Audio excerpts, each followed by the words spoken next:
Welcome to the Great White North, ex-communists.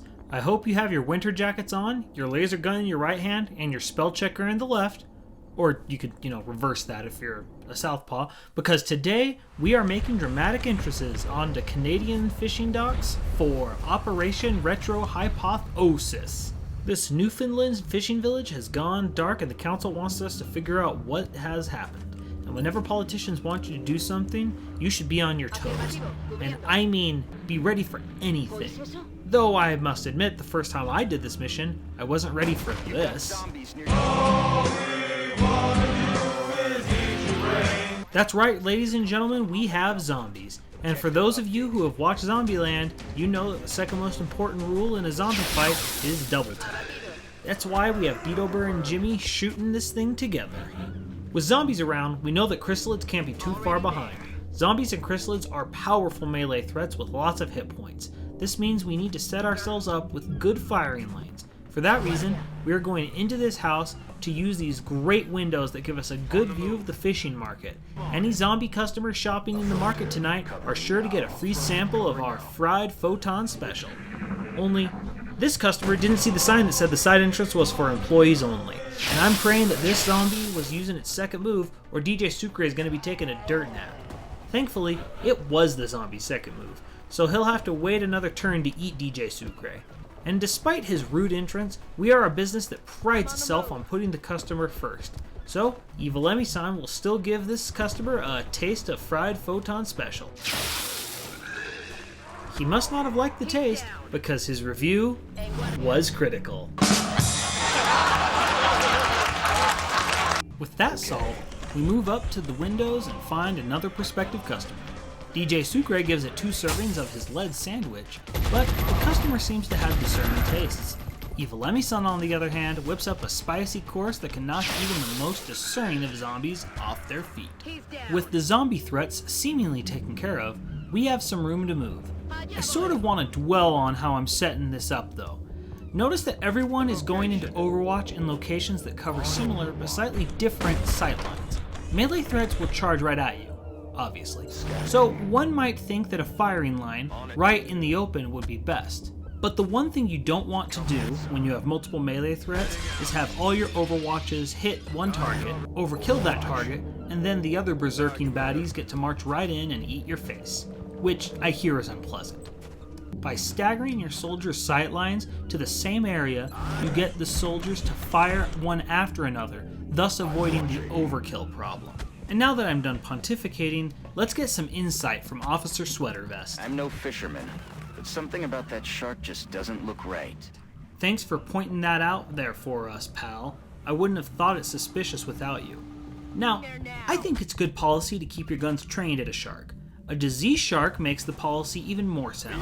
A diseased, pulsating shark in a town that has zombies in it, well, you can bet your hockey pucks that we're going to be careful about this thing. And on the alien's turn, like a jack-in-the-box from hell, a chrysalid pops out of the shark.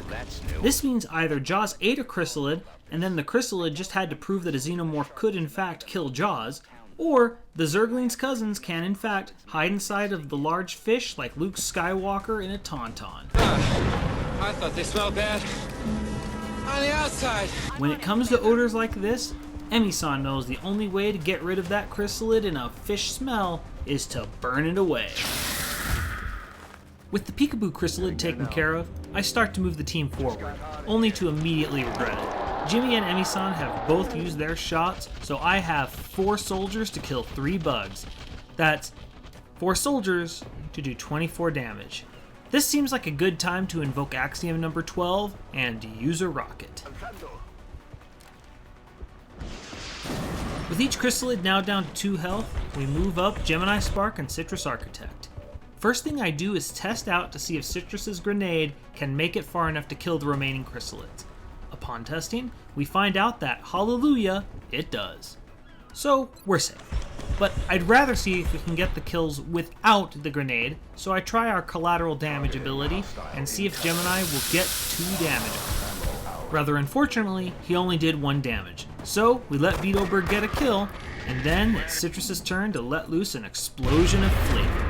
With that colony of chrysalids dealt with, it's time to cheat. Cheat how, you may ask? Well, the fact that I've done this map before means I know where another brood of baleful bugs is. So, I move everyone but Jimmy down in that direction and draw aggro. It is at this point that Jimmy decides to show off.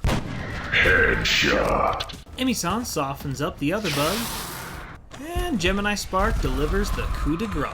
After that, we need to check out the ship, but we decide to take the long way and make sure all of our guns are fully reloaded. As we do so, a zombie sailor shows up, and we put him out of his misery. We take this route specifically because it gives us the high ground, and it means that we enter the ship without being on the lower decks. Why is it so bad to be on the lower decks? Well, because I'd say that we'll find the source of the infestation down there, and it'll probably be worse than we could have ever imagined. I'd say we found the source of our infestation, but this is worse than we could have imagined. Jeez Louise, Sweater Man, get some original material.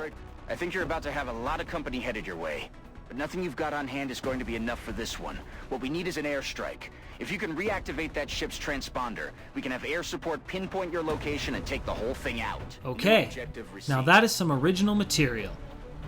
For those of you a bit confused, that thing down there is the corpse of a whale that the bugs are using as a hive. Fun.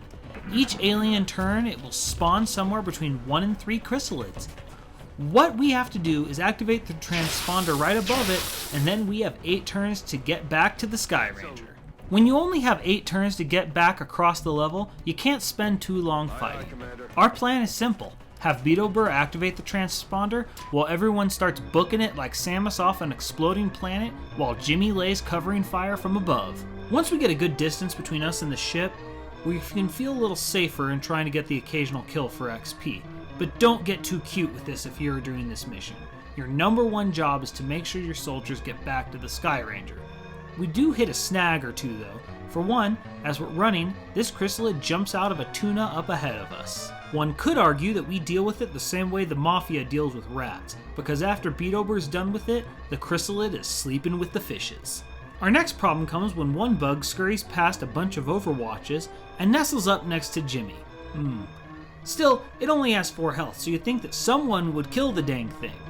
But finally, after we have missed this lucky chrysalid 5 times, Beetober puts it away and Jimmy makes like Mulan and gets off the roof. With 2 turns before this place explodes like a Michael Bay movie set, we make sure everyone is within 1 move of the extraction point, as we try to squeeze out every last ounce of XP we can. And no one does better at XP squeezing than Gemini Spark, who gets a kill with 2 turns to go, and 1 more kill while standing on the extraction point. Good job, Gemini. With no other experience point pinatas around the team, we get to the extraction point and watch the air jockeys bring the shock and awe to the party.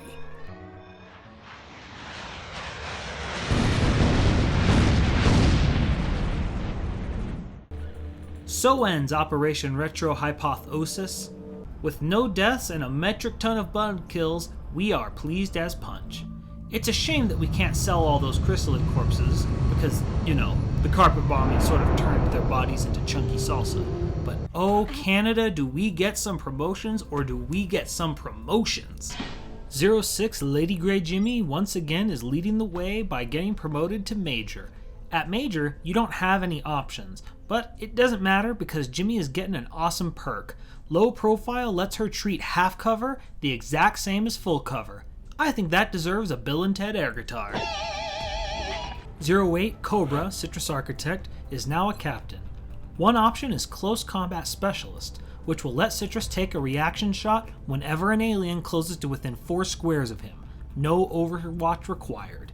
Bring 'em On adds 1 damage to crits for each enemy the squad can see.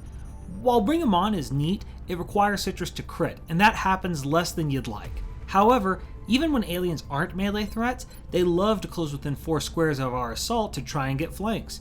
So Citrus is going to become very touchy about his personal space as I give him Close Combat Specialist. 09 Legion Gemini Spark can choose between Jet Boot Module, which lets him start hopping around like a rocket man, or One for All, which lets him act as full cover for teammates. While movable cover is a neat concept, we're at the part of the game where aliens start to have grenades, negating the usefulness of cover. Jet Boots, on the other hand, are always chic. 01 Bruiser DJ Sucre is now a captain and can get the option to carry 2 grenades for the price of 1 and add an extra damage to them, or get Danger Zone. No, not that Danger Zone. Danger Zone increases the size of his rocket's blast and turns suppression from a single target thing to an area of effect. As you may have noticed, I love suppression, so anything that gives me a better suppression is welcome. Plus, I like bigger explosions. Last stop on the promotion train is Evil Emmy-san, who is now a sergeant. She gets the most appropriate nickname for her, Bonsai, and she becomes the backup assault we need and fully embraces her Pikachu theme by taking lightning reflexes. On top of it all, we also get the Council Medal of Honor and panic reduction in Canada, so they'll stop treating me like a hoser. First, we renamed the badge the Gypsy Danger Medal of Honor, and now we need to choose a power the medal grants.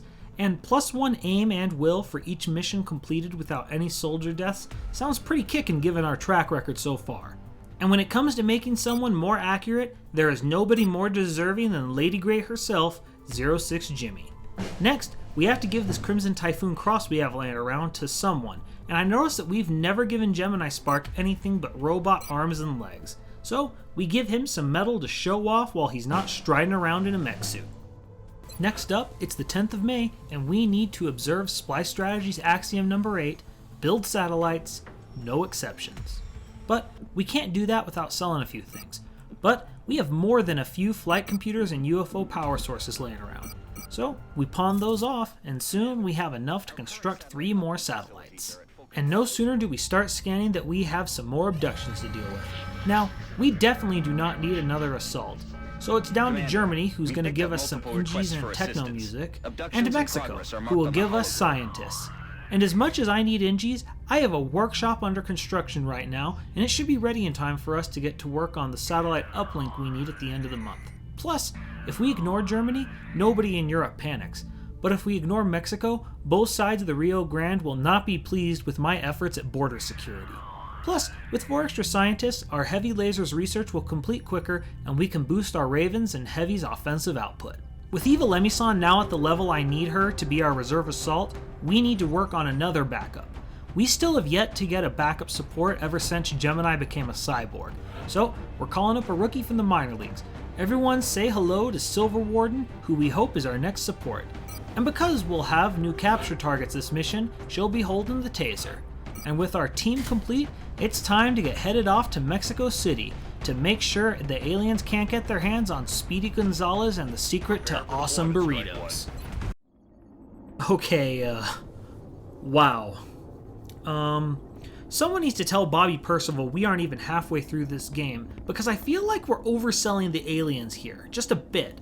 Please join us next week, where the aliens are going to be kicking puppies, talking in movie theaters, and screen watching to live up to the next mission title, Operation Ultimate Evil. Until then, I'm Splice, and know that we aren't getting out of this here episode without at least one Canuck impersonation, eh? The hoser.